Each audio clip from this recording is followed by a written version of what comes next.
नस्तोजिन मेरे काबू में नहीं रहा। उसकी ताकत का लॉकेट भी मुझसे छिन गया।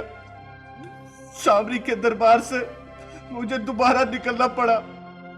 वहां के छोटे और जूनियर जादूगरों ने मेरा मजाक उड़ाया, मुझ पर आवाजें कसी और सामरी के दरबार से निकलने वाले सारे अखबारों ने मेरे खिलाफ लिखा।